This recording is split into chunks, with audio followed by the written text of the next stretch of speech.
जेब कैसे भरें, हाँ, बटुआ कैसे भरें। तो बेसिकली ये प्रश्न है कि कैसे धन हमारे पास पर्याप्त मात्रा में हमेशा रहे, तो इसके लिए क्या सूत्र है, क्या करना चाहिए इसके लिए। तो जो भौतिक विचार है तो वो क्या है, हमें इस जगत में बहुत प्रयास करते रहना होगा, अधिक श्रम करना होगा, और अधिक श्रम करने से हमें धन मिलेगा और उसका संग्रह करना होगा, तो जो है हमारी जेब हमेशा भरी रहेगी, हमारा जो बटुआ है वो हमेशा भरा रहेगा। हाँ, लेकिन एक्चुअल में जो सत्य है वो इसके विपरीत है। तो सत्य क्या है, वास्तविकता क्या है कि जो जेब है वो कब भरी रहेगी, जब वो खाली रहेगी। हाँ, तो वे बोलेंगे अरे ये कैसी पहेली बुझा रहे हैं, हाँ, कि भरने की बात कर रहे हैं और फिर खाली खाली रहेगी तो भरेगी। तो ऐसा कैसे संभव है। तो एक्चुअल में यही प्रिंसिपल है कि जितना हमारे पास जो कुछ है उसको हम कृष्ण की सेवा में लगाते हैं, उतना ही जो है फिर लक्ष्मी की कृपा होती है। तो धन मतलब धन लक्ष्मी। तो लक्ष्मी कहाँ है, जहाँ पे नारायण की सेवा है, जहाँ पे नारायण का वास है वहीं पर लक्ष्मी होगी। लक्ष्मी जो है वो हमेशा भगवान की सेवा करती हैं। तो जहाँ भगवान की सेवा होती है वहाँ पर लक्ष्मी का वास होता है। तो ये प्रिंसिपल है एक्चुअली कि जहाँ पर भगवान की सेवा के लिए धन का उपयोग होता है वहाँ पर धन रहता है। हाँ, वहाँ पर कभी भी खाली नहीं होता। तो बोलेंगे इसका प्रमाण क्या है। ये तो बहुत सुनने में बहुत अच्छा लग रहा है, लेकिन क्या प्रैक्टिकल है? Is it practical? प्रैक्टिकल तो हम देखते नहीं, हमें श्रम करना होगा, हमें कार्य करना होगा। हाँ, तभी जो है हमारी जेब भरी रहेगी। लेकिन हम देखते हैं श्रम तो बहुत सारे लोग करते हैं, बहुत सारे लोग मेहनत करते हैं, लेकिन सब धनी नहीं बनते हैं। तो क्या वो चीज़ है जिससे कुछ जो है वो धनी बनते हैं? और एक्चुअल धन है ना, धन मतलब एक्चुअली शास्त्र में बताया हाँ कि वास्तविक धनी कौन है। हाँ, जिसके पास पर्याप्त मात्रा में अन्न है, धान्यो धनवान गवयो धनवान, जिसके पास गाय है। हाँ, तो अन्न है, गाय है, वो एक्चुअल में धनवान है। हाँ, नोट जो है, नोट होना वो ऑफ कोर्स आजकल नोट जो है वो एक्सचेंज, वो माध्यम है एक्सचेंज का, तो इसलिए उसका होना भी पर्याप्त मात्रा में आवश्यक है। लेकिन अपने आप में उसकी वैल्यू नहीं है, वो जब तक हम एक्सेप्ट कर रहे हैं उसकी वैल्यू तब तक है। लेकिन एक्चुअल जो वैल्यूएबल चीज़ है वो है अन्न, और गाय से जो हमें बहुत सारे पदार्थ मिलते हैं, दूध, गौमूत्र, गोबर, हाँ, और जितने भी प्रीशियस मेटल्स हैं जैसे गोल्ड है, गोल्ड, सिल्वर, तो ये भी जो है मूल्यवान वस्तुएं हैं। तो ये जिनके पास है वो एक्चुअल में धनवान है। और ये सब हो और उसके बाद इनसे एक भौतिक सुख भी हो। कभी कभी होता क्या है, पाप कार्य करके जो ये संग्रह होते हैं, जो भी धन संग्रह होता है, तो उससे फिर सुख नहीं आता, उससे बहुत दुख आता है जीवन में। जो क्लेश हैं वो बढ़ते हैं, तो इसलिए वो फिर लक्ष्मी नहीं है, वो लक्ष्मी की कृपा नहीं है। तो इसलिए बताया है जो एक्चुअल जो धन है, जो कि जो लक्ष्मी की कृपा है, वो तब होती है जब भगवान प्रसन्न होते हैं और जहाँ भगवान की सेवा होती है। एक्चुअली लक्ष्मी वहाँ आती है जहाँ पर भगवान की सेवा है, नारायण की सेवा हो रही है। तो अभी इसका प्रमाण क्या है? तो अल्टीमेटली देखिए, हमें समझना है कोई भी चीज़ है उसको समझने के लिए, और उसका जो प्रमाण है वो क्या है? शब्द प्रमाण है। हाँ, हमने तत्व जिज्ञासा के प्राथमिक कोर्स में ये समझा था कि कोई भी चीज़ है उसको समझने के लिए कितने 3 प्रमाण होते हैं। हाँ, प्रत्यक्ष प्रमाण, अनुमान प्रमाण और शब्द प्रमाण। ठीक है, अभी प्रत्यक्ष और अनुमान जो है वो सीमित है। तो इसलिए ये कैसे होता है कि हम धन को भगवान की सेवा में लगाएंगे तो एक्चुअल में जो है हमारे पास हमेशा धन रहेगा? ये कौन सा, इसमें लॉजिक क्या है? ये तो बिल्कुल विपरीत जा रहा है। जो हमारा जो भौतिक लॉजिक है उसके बिल्कुल विपरीत जा रहा है। भौतिक लॉजिक क्या है? जितना संग्रह करेंगे उतना होगा, और जितना उसके लिए प्रयास करेंगे, हम धन के लिए प्रयास करना होगा, तब जाके धन आएगा। तो ये तो है प्रत्यक्ष और अनुमान प्रमाण के अंतर्गत आता है। लेकिन शब्द प्रमाण में जो हमें सीखने को मिलता है वो क्या है कि दरअसल जब भगवान की सेवा होती है, भगवान की कृपा होती है जिसके ऊपर, हाँ, वही उसी के पास एक्चुअल में धन होता है, या कोई भी भौतिक ऐश्वर्य है। धन एक ऐश्वर्य है, ऐसे और भी ऐश्वर्य हैं, जैसे शक्ति है, बुद्धि है, हाँ, और बल, हाँ वही शक्ति हो, बल, बुद्धि, हाँ, सौंदर्य, त्याग, ये सब जो हैं विभूतियाँ हैं, जो कि कुछ कुछ मात्रा में किसी के पास हो सकती हैं, लेकिन वो उसके पास है किस वजह से? भगवान की कृपा से। इंडिपेंडेंटली उसको वो पोजेस नहीं कर सकता है। तो अभी शब्द प्रमाण जो है, तो शब्द प्रमाण में फिर कहाँ ये वर्णन है कि ऐसा ऐसा भगवान की सेवा करने से जो है लक्ष्मी, तो ऐसा कोई वर्णन है? एक्चुअली ऐसे बहुत सारे वर्णन हैं। आज हम एक जो है चर्चा करेंगे, एक वृत्तांत पे। हाँ, तो भागवतम में इसका वर्णन है। तो श्रीमद् भागवतम के 10वें स्कंद में भगवान श्री कृष्ण के एक ऐसे बहुत ही निर्धन एक उनके ब्राह्मण मित्र का वर्णन है, जिसका नाम होता है सुदामा। तो सुदामा जो हैं भगवान के मित्र होते हैं, गुरुकुल में एक साथ पढ़े होते हैं, लेकिन वो ब्राह्मण होते हैं। मतलब समाज में जो उनका जो भूमिका है वो ब्राह्मण का होता है, और गुण भी उनका वैसा ही होता है। और भगवान जो है गुरुकुल की शिक्षा समाप्त होने के बाद वो क्षत्रिय की जो है भूमिका निभा रहे होते हैं। तो द्वारका में द्वारकाधीश कृष्ण, द्वारका के राजा का जो है वो कार्य भगवान उस समय कर रहे होते हैं, और उस समय जो सुदामा हैं वो ब्राह्मण के रूप में जो है समाज में योगदान दे रहे होते हैं। तो अभी होता क्या है, ब्राह्मण क्योंकि ब्राह्मण हैं तो इसलिए वो जो है बिल्कुल निर्धनता में वो जी रहे थे, बिल्कुल गरीबी में। वहाँ भागवतम में वर्णन है कि इवन एक वक्त का आहार प्राप्त करना भी उनके लिए बहुत, मतलब एक वक्त का आहार भी अगर मिल जाए, मतलब जो अपने आप आ जाए, वो सुदामा अलग से प्रयास नहीं करते थे अपने शरीर को मेंटेन रखने के लिए। हाँ, जो भी यदृच्छा लाभ संतुष्ट हो ना, यदृच्छा मतलब जो भाग्य में जो है उससे जो भी मिलता है उसमें वो संतुष्ट रहते थे। हाँ, तो इसलिए तो उनके जो है कपड़े बिल्कुल फटे, मैले, कुचैले रहते थे।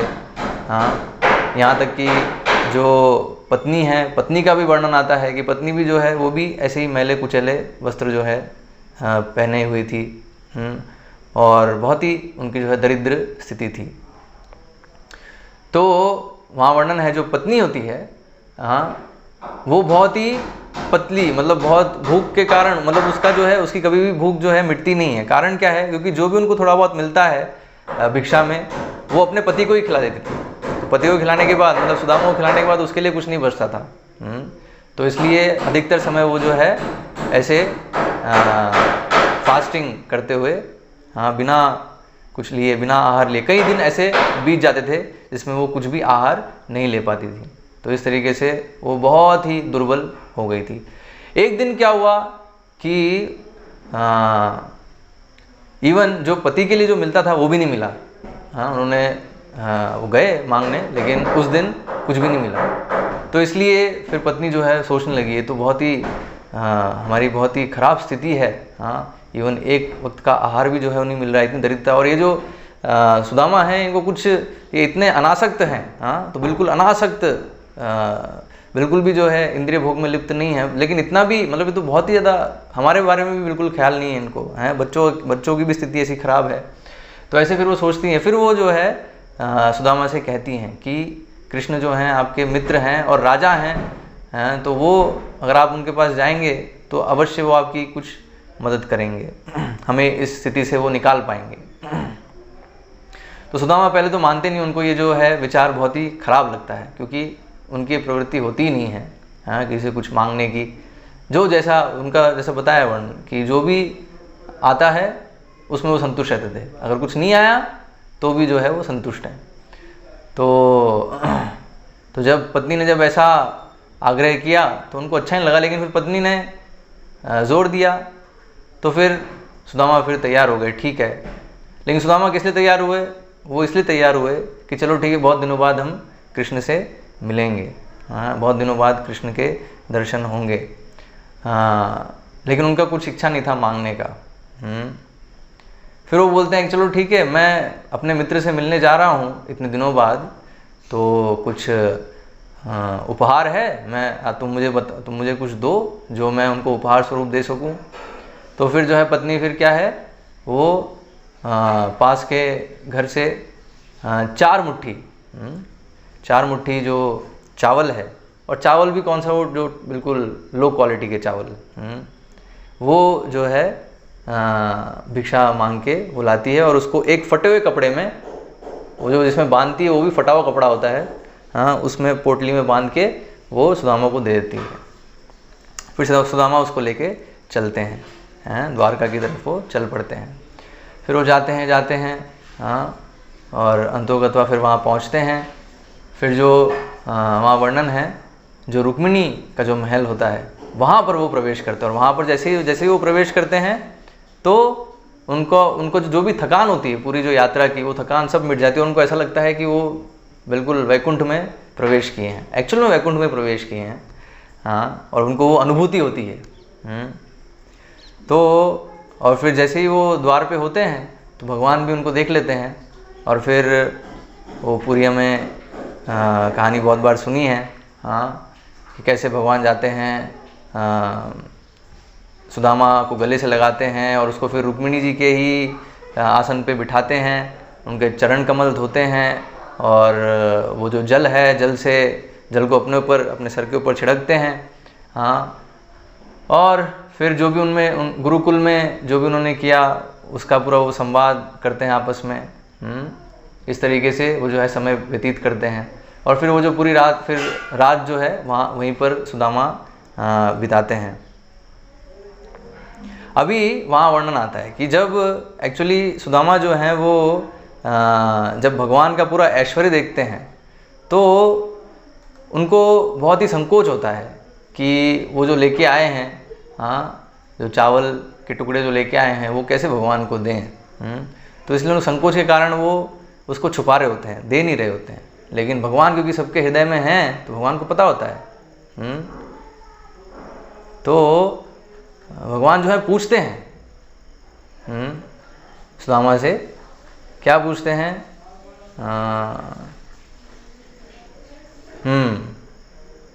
हे ब्राह्मण, तुम अपने घर से मेरे लिए कौन सा उपहार लाए हो। हाँ, शुद्ध प्रेमवश अपने भक्तों द्वारा प्रस्तुत की गई छोटी से छोटी भेंट को भी मैं बड़ा मानता हूँ, किंतु अभक्तों द्वारा चढ़ाई गई बड़ी से बड़ी भेंट भी मुझे तुष्ट नहीं कर पाती।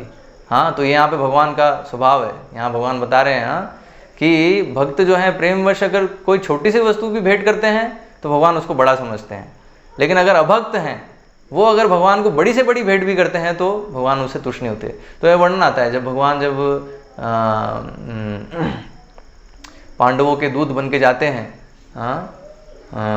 कौरवों के राज्य में, तो वहाँ जो है दुर्योधन उनका बहुत स्वागत करता है, उनको 56 भोग लगाता है, सब मतलब अर्पण करता है, लेकिन भगवान जो है उसे स्वीकार नहीं करते क्योंकि दुर्योधन क्या है, अभक्त है। लेकिन वही जो विदुर हैं, विदुर केले के छिलके देते हैं लेकिन वो भगवान स्वीकार करते हैं। हाँ, क्योंकि विदुर जो है प्रेमवश करे। तो वहाँ पर भी भगवान ये चीज़ दिखाते हैं कैसे भक्तों के द्वारा दी गई छोटी छोटी भेंट भी है वो भगवान उसको बड़ा मानते हैं, उसको स्वीकार करते हैं, लेकिन जो अभक्त हैं उनके द्वारा अगर बड़ी से बड़ी भेंट भी है तो भी भगवान उसे तुष्ट नहीं होते। फिर यहाँ फिर से जो भगवद गीता में भगवान कहते हैं, हाँ, वो वाला श्लोक यहाँ पर भी भगवान वापस कह रहे हैं। क्या कह रहे हैं, पत्रम पुष्पम फलम तोयम यो मे भक्त्या प्रयच्छति तदहम भक्ति उपहृतम अश्नामि प्रयतात्मनः। हाँ, कि कोई भी अगर मुझे यदि कोई मुझे प्रेम तथा भक्ति के साथ एक पत्ती, फूल, फल या जल अर्पित करता है तो मैं उसे स्वीकार करता हूँ।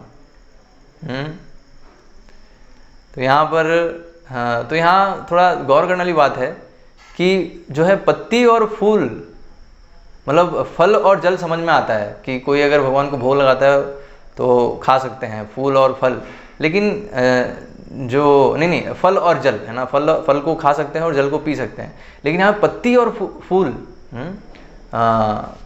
तो पत्ती और फूल का यहाँ तात्पर्य में वर्णन है ना? कोई ये प्रश्न कर सकता है, एक सेकेंड। हाँ, तो यहाँ तात्पर्य में वर्णन है। कृष्ण कहते हैं, कोई वस्तु भले ही अपने में प्रभावशाली अथवा सुखद हो या ना हो, किंतु जब भक्त उस वस्तु को भक्ति पूर्वक मुझे इस आशा के साथ अर्पित करता है कि मैं उसका आस्वादन करूँगा, तो इससे मुझे अतिशय आनंद होता है। इसमें कोई भेदभाव नहीं बरतता। तो यहाँ भगवान कह रहे हैं कि जब भक्त मुझे कोई छोटी वस्तु भी है वो इस भाव से देता है कि भगवान उसका आस्वादन करेंगे, भगवान जो है उसका आनंद लेंगे, तो ये जो भाव से जब कोई अर्पण करता है किसी चीज़ को, तो भगवान उसे स्वीकार करते हैं। भगवान को उसमें जो है बहुत आनंद आता है। तो अश्नामी है ना, यहाँ जो श्लोक में शब्द है अश्नामी क्रिया का भाव यह है कि भगवान कृष्ण फूल तक को खा लेते हैं। तो यहाँ वर्णन, तो फूल को भी खा लेते हैं, जो कि सूंघने की वस्तु है, क्योंकि अपने भक्त के लिए अनुभव किए जाने वाले भावमय प्रेम में वह विभोर हो जाते हैं। हाँ, तो यहाँ जो है तो हमें कुछ जो है यहाँ थोड़ा वर्णन मिल रहा है भगवान का जो स्वभाव है, कैसे भगवान एक व्यक्ति हैं, तो वो थोड़ा बहुत यहाँ समझने को मिल रहा है। कैसे कि भक्त जो हैं इवन फूल दे रहे हैं जो कि सूंघने की वस्तु है, वो भी भगवान उसको खा लेते हैं। क्यों? क्योंकि अपने भक्त के लिए अनुभव किए जाने वाले भाव में प्रेम में विभोर रहते हैं। हाँ, तो जब भगवान ने ये प्रश्न किया कि मेरे लिए क्या उपहार लाए हो, सुदामा मेरे लिए तुम क्या उपहार लाए हो, हाँ, तो इस प्रकार संबोधित किए जाने पर भी वह ब्राह्मण लक्ष्मी के पति को मुट्ठी भर तंदुल देने में अत्यधिक हिचकिचा रहा था। बस वह लज्जा के मारे अपना सिर नीचे किए रहा। तो शर्मा रहे थे कि ये जो है इतनी तुच्छ चीज़ में कैसे दे सकता हूँ। हालांकि भगवान ने भी कहा कि इवन तुच्छ चीज़ भी मुझे दोगे, हाँ, प्रेम से देता है तो मैं स्वीकार करता हूँ। तो अभी ये प्रश्न करने पर भी सुदामा कुछ बोले नहीं और जो है लज्जा के मारे नीचे वो देखते रहे। तो अभी यहाँ भगवान जो हैं अपने मतलब भगवान ये सोच रहे हैं, भगवान की जो सोच है यहाँ बता रहे हैं। समस्त जीवों के हृदय में प्रत्यक्ष साक्षी स्वरूप होने के कारण भगवान कृष्ण भली भांति समझ गए कि सुदामा उनसे मिलने क्यों आया है।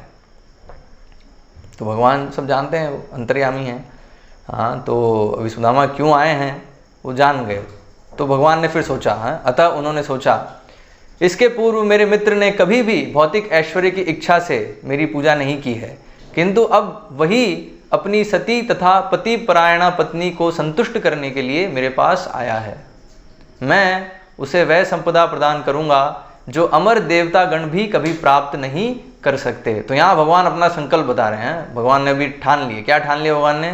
कि अभी मैं सुदामा को ऐसी संपदा प्रदान करूंगा जो अमर देवता गण भी कभी प्राप्त नहीं कर सकते। मतलब देवताओं, जो इंद्र का जो वैभव है उससे भी बढ़कर जो वैभव है वो अभी मैं सुदामा को प्रदान करूंगा।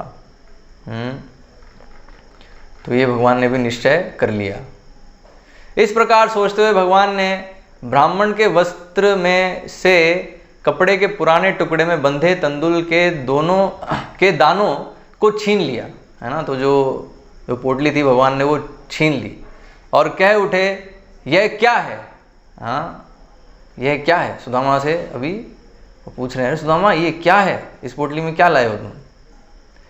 हे मित्र, क्या इसे मेरे लिए लाए हो? इससे मुझे बहुत खुशी हो रही है।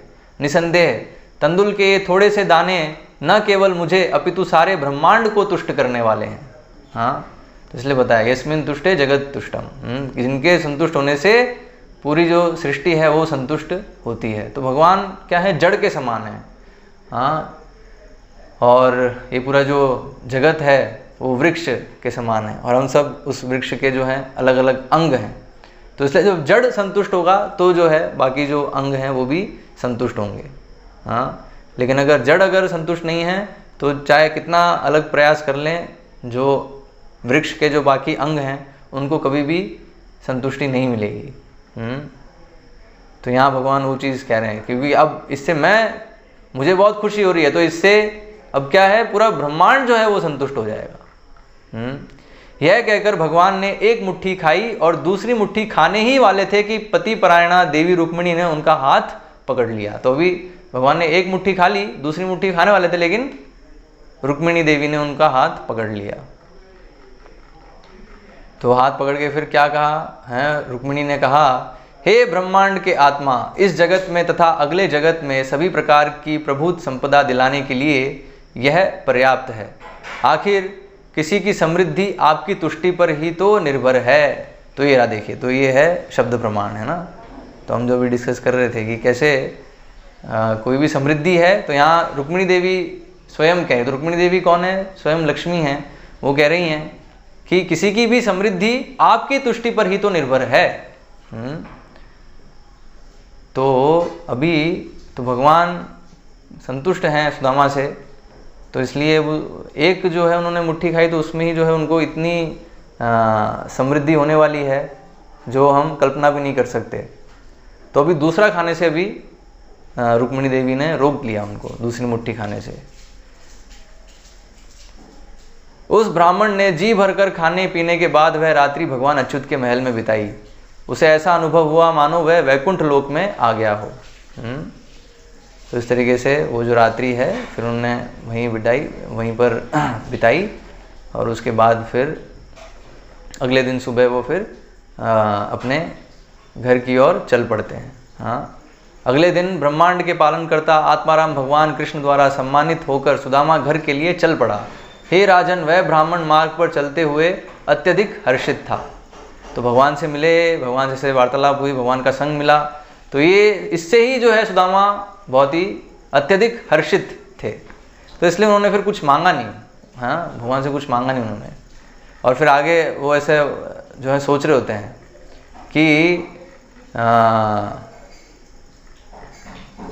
कि भगवान ने कुछ मुझे दिया नहीं, उसका कारण है। क्या कारण है? यह सोचकर कि यदि यह निर्धन बेचारा सहसा धनी हो जाएगा तो वह मद करने वाले सुख में मुझे भूल जाएगा। दयालु भगवान ने मुझे रंच मात्र भी धन नहीं दिया। तो सुदामा क्या सोच रहे हैं कि भगवान ने कुछ दिया नहीं। कारण क्या है? क्योंकि भगवान को पता है अगर भगवान धन दे देंगे तो मैं जो है उसके नशे में सब कुछ भूल जाऊंगा। तो धन का नशा ऐसा है ना, अहंकार बढ़ जाता है, और एक बार अहंकार हो जाता है तो फिर व्यक्ति सब कुछ जो है वो वास्तविकता को भूल जाता है वो। तो इसलिए वो तो सुदामा ये सोच रहे हैं कि अच्छा भगवान ने नहीं दिया है, भगवान ने मेरे भले के लिए जो है मुझे नहीं दिया। तो एक्चुअली यहाँ वर्णन है, एक्चुअल में जो सुदामा है बहुत ही उनको शास्त्रों का सब ज्ञान है और जो वास्तविकता है इन सब का ज्ञान है ना, तो इसलिए वो पूरी तरह से अनासक्त हैं। उनको ये सब चीज़ें पता है कि धन जो है वो अंधा कर देता है, इसलिए अच्छा है नहीं दिया, तो इसलिए वो खुश थे वो। हाँ, भगवान का संग मिला, इसी से वो संतुष्ट थे। अभी जो है अभी यहाँ पर जो है उनके लिए आश्चर्य होता है। कैसे आश्चर्य होता है? इस प्रकार अपने आप सोचते सोचते सुदामा अंततः उस स्थान पर आ पहुँचा जहाँ उसका घर हुआ करता था। हाँ, तो जहाँ पर सुदामा घर हुआ करता था वहाँ पर वो पहुँचे, लेकिन अभी क्या देखा उन्होंने? वहाँ पर वो उनका घर नहीं है। हाँ, किंतु अब वह स्थान सभी ओर से ऊंचे भव्य महलों से धनीभूत था, जो सूर्य, अग्नि तथा चंद्रमा के सम्मिलित तेज से होड़ ले रहे थे। वहाँ आलीशान आंगन तथा बगीचे थे, जो कूजन करते हुए पक्षियों के झुंडों से भरे थे, और जलाशयों से सुशोभित थे, जिनमें कुमुद, अम्भोज तथा उत्पल नामक कमल खिले हुए थे। अगवानी के लिए उत्तम वस्त्र धारण किए पुरुष तथा हिरनियों जैसी आँखों वाली स्त्रियां खड़ी थीं। सुदामा चकित था कि यह सब क्या है, यह किसकी संपत्ति है और यह सब कैसे हुआ। हाँ, तो हमारा भी ये प्रश्न होगा नहीं कि ये सब क्या हुआ, हाँ, ये सब कैसे हो गया। हाँ, और जो जिन लोगों को श्रद्धा नहीं है, हाँ, कि शास्त्रों के जितने वचन हैं वो सब सत्य हैं, तो उनको लगेगा कि ये बहुत ही एक अच्छी एक कहानी है। हाँ, चमत्कार जैसा है कि सुदामा का जो पहले जो घर था जहाँ पे झोपड़ी थी, वो झोपड़ी अभी एक महल में परिवर्तित हो गई। तो ये तो कहानियों में अच्छा लगता है, लेकिन क्या वास्तव में ऐसा हो सकता है? लेकिन एक्चुअल में शब्द प्रमाण है, शास्त्रों में जो है वो सब फैक्ट है। और यहाँ पे भगवान की लीला चल रही, तो भगवान ने जो है, भगवान के लिए सब कुछ संभव है, क्यों संभव नहीं है। तो वहाँ वर्णन है, जब भगवान ने जब एक मुट्ठी जो है चावल लिया, तब जो है उसी समय यहाँ पे जो सुदामा का जो घर था वो सब, मतलब अभी जो सुदामा देख रहे हैं वो वहाँ पर प्रकट हो गया। हाँ, तो जब वह इस तरह सोच विचार में डूबा था तो देवताओं जैसे तेजवान सुंदर पुरुष तथा दासियां ऊंचे स्वर में गीत गाती तथा बाजे के साथ अपने अत्यंत भाग्यशाली स्वामी का सत्कार करने आगे आई। और भी यहाँ वर्णन है कि जब, तो ये सब जो है सेवक सेविकाएं भी वहाँ पर थी। हाँ, वो सब उनका स्वागत करने के लिए बाहर निकल के आते हैं। और जो सुदामा की पत्नी है वो भी बाहर आती है, लेकिन पत्नी जब आती है तो सुदामा पहचान नहीं पाते। हाँ, जब ब्राह्मण की पत्नी ने सुना कि उसका पति आया है तो वह हर्ष के मारे तुरंत घर से बाहर निकल आई। वह दिव्य धाम से निकलने वाली साक्षात लक्ष्मी जैसी लग रही थी।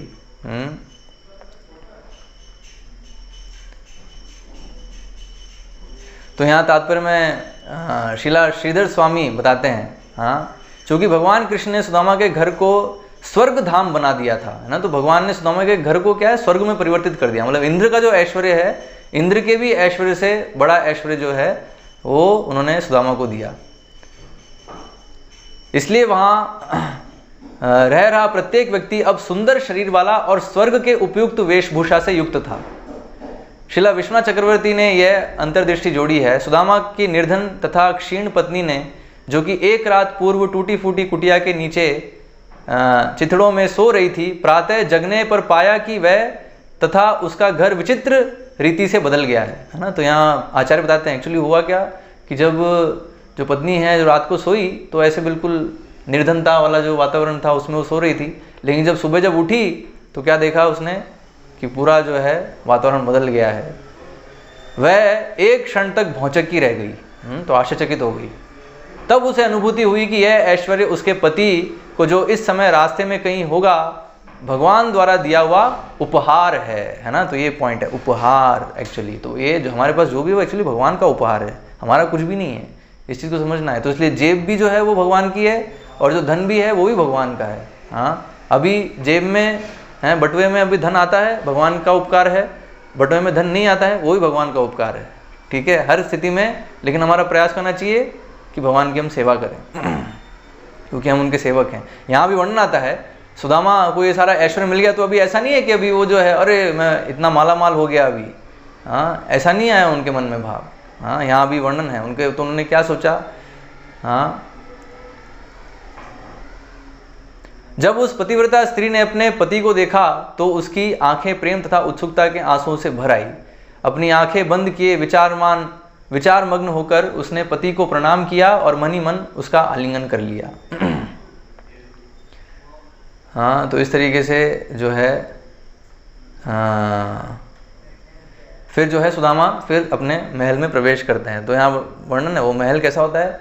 हाँ, उसने आनंद पूर्वक अपनी पत्नी को साथ लिए अपने घर में प्रवेश किया, जहाँ सैकड़ों रत्न जड़ित खंबे थे।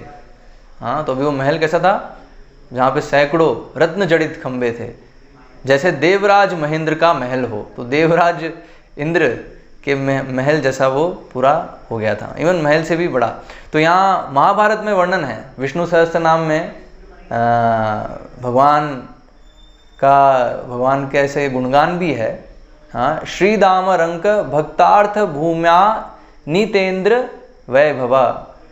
हाँ, भगवान विष्णु को अपने दयनीय भक्त सुदामा के लाभार्थ इस धरा पर इंद्र के तेज को लाने वाला भी कहा जाता है।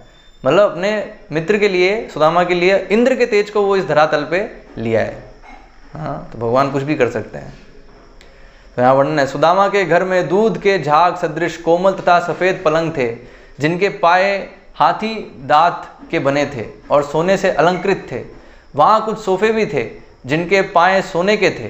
साथ ही राजसी चामर पंखे, सुनहरे सिंहासन, मुलायम गद्दे तथा मोती की लड़ों से लटकते चमचमाते चांदोवे थे। चमकते स्फटिक की दीवालों पर बहुमूल्य मरकट मणि जड़े थे और रत्न जड़ित दीपक प्रकाशमान थे। उस महल की सारी स्त्रियां बहुमूल्य रत्नों से अलंकृत थी। जब उस ब्राह्मण ने सभी प्रकार का यह विलासमय ऐश्वर्य देखा तो उसने शांत भाव से इस आकस्मिक समृद्धि, है ना, तो आकस्मिक समृद्धि के विषय में अपने मन में तर्क किया। तो अभी फिर विचार करते हैं सुदामा कि एक्चुअली हो क्या रहा है। तो सुदामा अभी कह रहे हैं, अपने आप से कह रहे हैं, मैं सदैव से निर्धन रहा हूं। निश्चय ही मुझ जैसे अभागे व्यक्ति का एकाएक धनी हो जाने का एकमात्र संभावित कारण यही हो सकता है कि यदुवंश के परम ऐश्वर्यशाली प्रधान भगवान कृष्ण ने मुझ पर अपनी कृपा दृष्टि की है ना। सबसे पहले तो इसलिए सुदामा समझ गए कि ये भगवान की कृपा है, भगवान ने कृपा दृष्टि की है, इसलिए जो है ये ऐश्वर्य यहाँ पर दिख रहा है।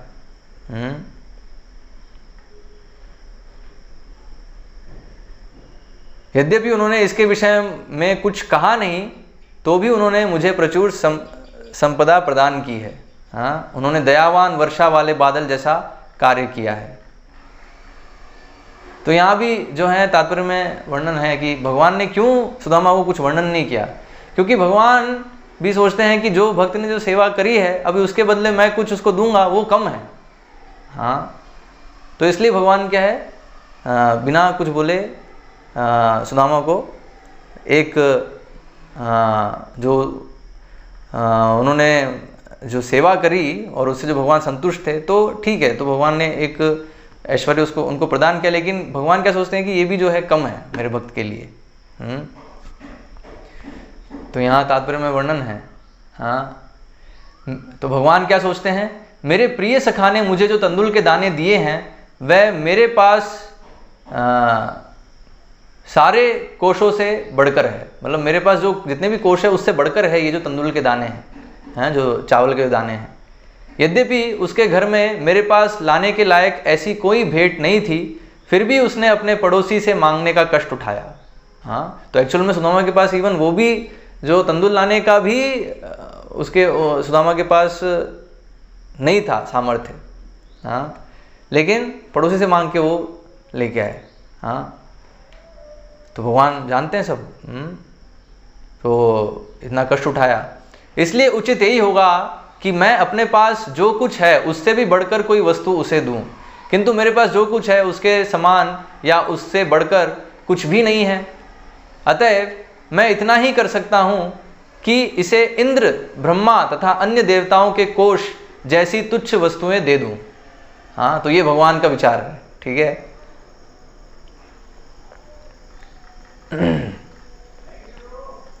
भगवान अपने बड़े से बड़े वर को तुच्छ मानते हैं, किंतु अपने शुभ चिंतक भक्त द्वारा की गई तुच्छ सेवा को बहुत बड़ा चढ़ा मानते हैं।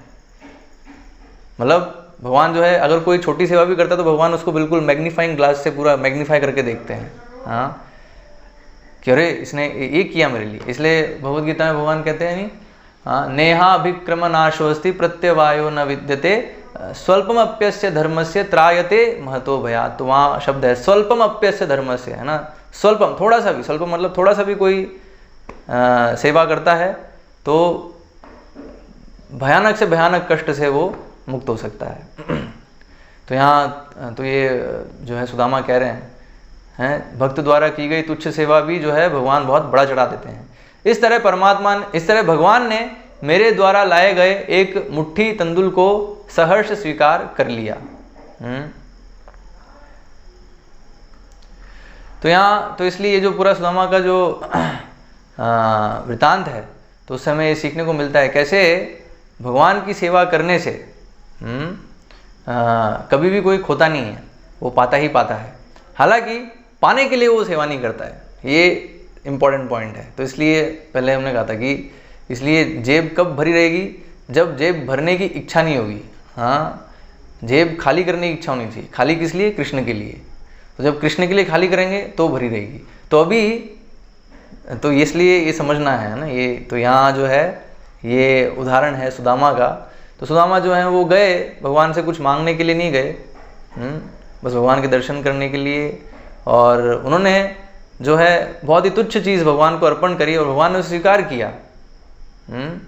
भगवान ने स्वीकार किया उसको और उससे जो है सुदामा को तो यहाँ सुदामा विप्र के वृतांत से हमें ये सीखने को मिलता है कि कैसे भगवान को अर्पण करने से कभी भी कोई कुछ खोता नहीं है, वो पाता ही पाता है। ऐसे हम देखते हैं बलि महाराज का भी वृतांत है ना। बलि महाराज भी जो है सब कुछ अपना सब कुछ दे दिए भगवान को, हाँ, पूरा आत्मनिवेदनम, इवन लास्ट में कुछ बचा नहीं तो अपना सर भी दे दिए, और इससे जो है वो कुछ खोए नहीं, वो पाए ही पाए हैं। साक्षात जो है भगवान का संग जो है वो प्राप्त किए, और अगले जो इंद्र हैं वही बनेंगे, और इवन अभी भी जो है उनका जो ऐश्वर्य वो इंद्र से बड़ा है वर्तमान में भी।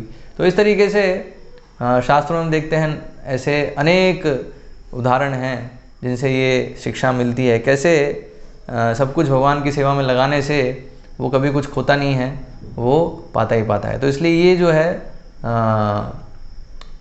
सूत्र है, लक्ष्मी कृपा चाहिए तो उसके लिए नारायण की सेवा करनी होगी। नारायण जहाँ है, नारायण की सेवा है जहाँ, वहाँ लक्ष्मी का वास है। लोग लक्ष्मी अलग से चाहते हैं, हाँ, बिना नारायण के, तो फिर क्या होती है, लक्ष्मी चंचला।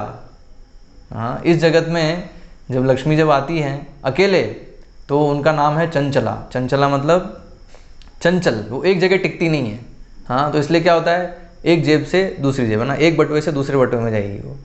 हाँ, एक बटुए में टिकेंगी नहीं, वो जो है चलायमान है। स्थिर कहाँ होती है वो, जहाँ पर उनके पति हैं। तो जहाँ पे नारायण है, जहाँ पे नारायण की सेवा है, वहाँ वहीं पर वो जो है स्थिर होती हैं। हाँ, बाकी हर जगह जो है वो चंचल रहती हैं। इसलिए हम देखते हैं, है ना, कभी कभी कुछ जो हैं परिवारों में दिखता है कि एक पीढ़ी जो है बहुत अमीर हुई और वहीं फिर जो है 2-3 पीढ़ी बाद जो है वही वो गरीब हो गए। हाँ, लेकिन हम देखते हैं कहीं जो है पीढ़ी दर जो है वो उनका जो धन है वो कायम है। हाँ, मतलब वो ऐसे नहीं कि निर्धन हो गए हैं, पीढ़ी दर जो है धनी है। तो वो कैसे, उस परिवार में देखेंगे तो वहाँ पे लक्ष्मी नारायण की सेवा होती है, या लक्ष्मी नारायण या सीता राम राधा कृष्ण जो हैं उनकी सेवा जो है वहाँ होती है। और ये हम देखते हैं वैश्य जो एक्चुअली जो वैश्य परिवार हैं वो इस तथ्य को, जो अभी भी अपने ट्रेडिशन से जुड़े हुए हैं, तो इस तथ्य को कहीं ना कहीं वो जानते हैं।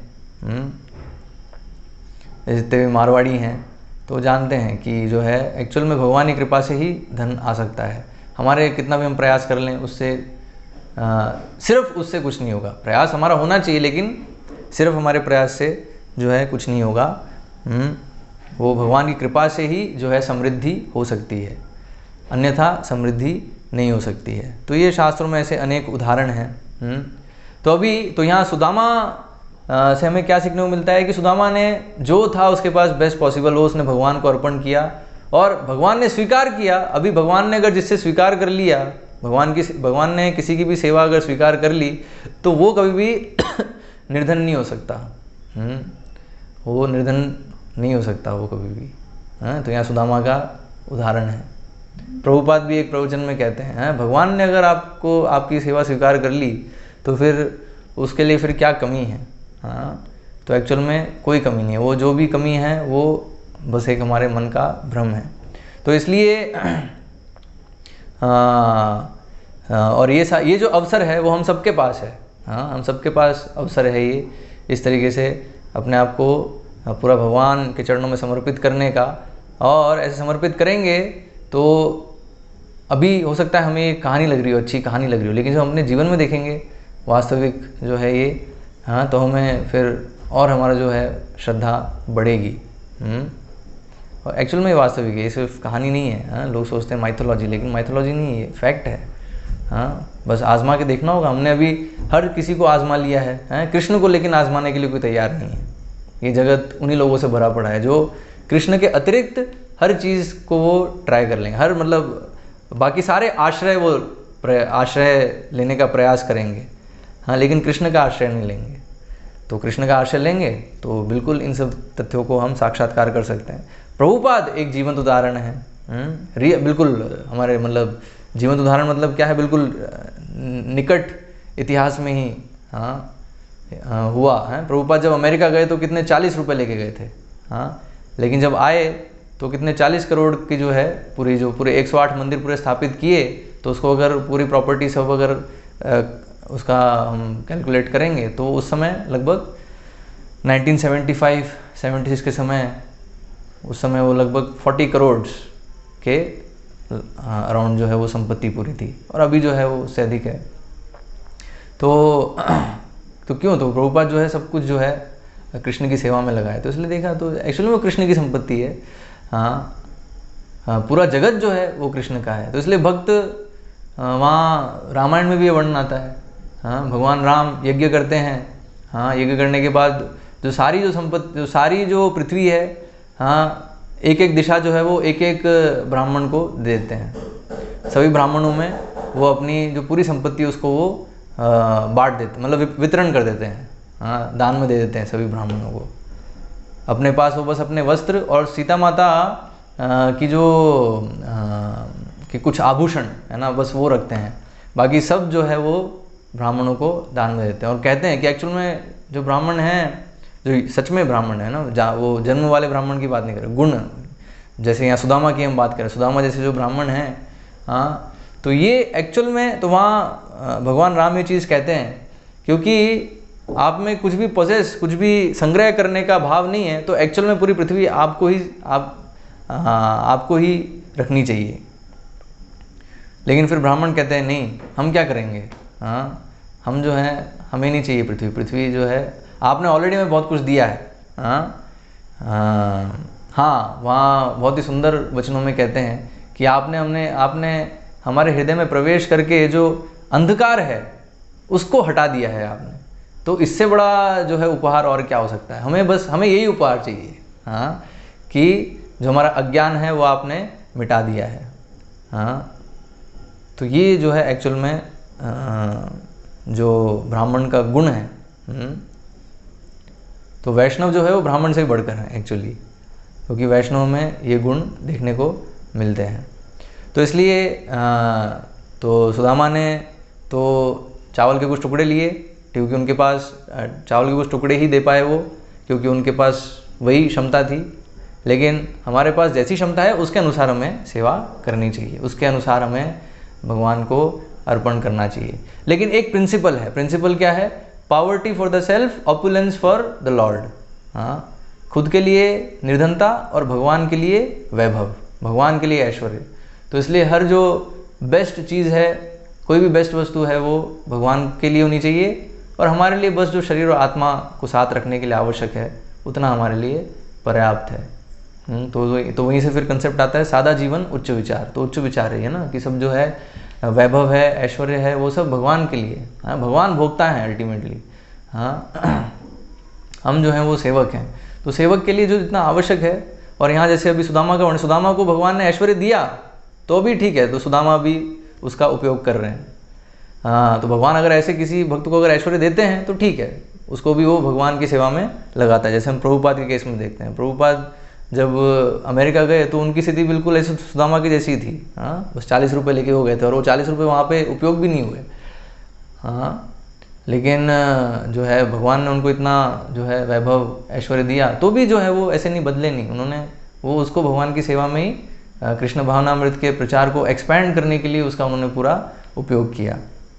तो ये जो है भाव होना चाहिए कि कैसी भी परिस्थिति हो, हाँ, हमें अपने लिए जो मिनिमम रिक्वायर्ड है वो रखना है, और भगवान के लिए बेस्ट जो है वो बेस्ट से बेस्ट पॉसिबल हमें करना चाहिए भगवान के लिए।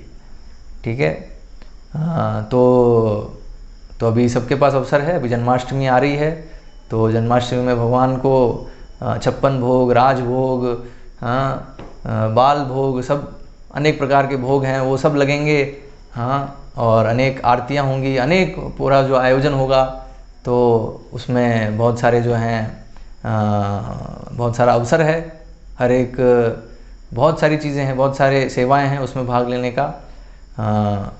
तो तन मन धन हर तरीके से जो है भगवान की सेवा में हम भाग ले सकते हैं, और अभी बहुत ही अच्छा अवसर अभी आ रहा है निकट। ऑफ कोर्स ये हर दिन है ना, भक्ति में हम हर दिन भगवान की सेवा कर रहे हैं, लेकिन कुछ विशेष अवसर हैं जैसे जन्माष्टमी हैं, हाँ, और जो विशेष पर्व आते रहते हैं, तो उसमें विशेष हमें अवसर मिलता है, और जो है हमारे पास जो कुछ है उसको बेस्ट तरीके से भगवान की सेवा में लगाने का। तो आज हम यही समाप्त करते हैं, विराम देते हैं इस सत्र को। हरे कृष्णा। किसी को कोई प्रश्न हो या कोई जिज्ञासा हो तो पूछ सकते हैं।